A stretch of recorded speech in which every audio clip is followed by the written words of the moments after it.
είναι αυτό? Ένα σπουργίτι.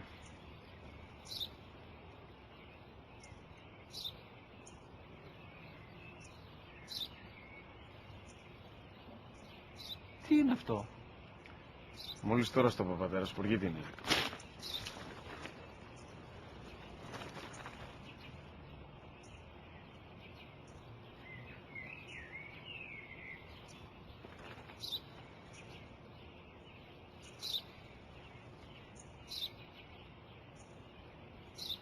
Τι είναι αυτό? Ένα σπουργίτι είναι, πατέρα. Ένα σπουργίτι. Σπου-γι-τι!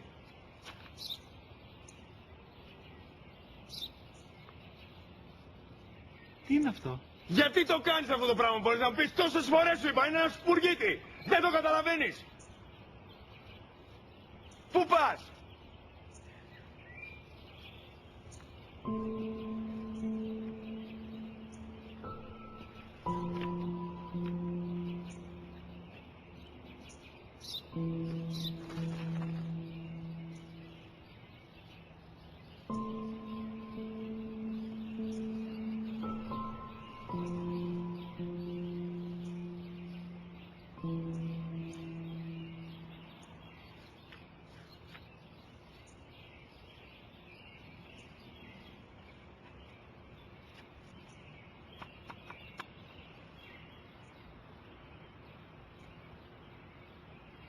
Δυνατά.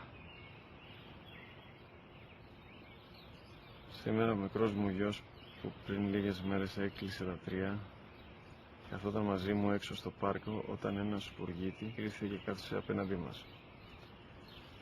Ο γιος μου με ρώτησε 21 φορές τι ήταν αυτό και του απάντησε και τις 21 φορές ότι ήταν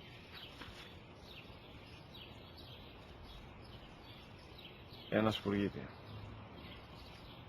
Τον αγκάλιασα τρυφερά και τις 21 φορές που μου έκανε την ίδια ερώτηση ξανά και ξανά,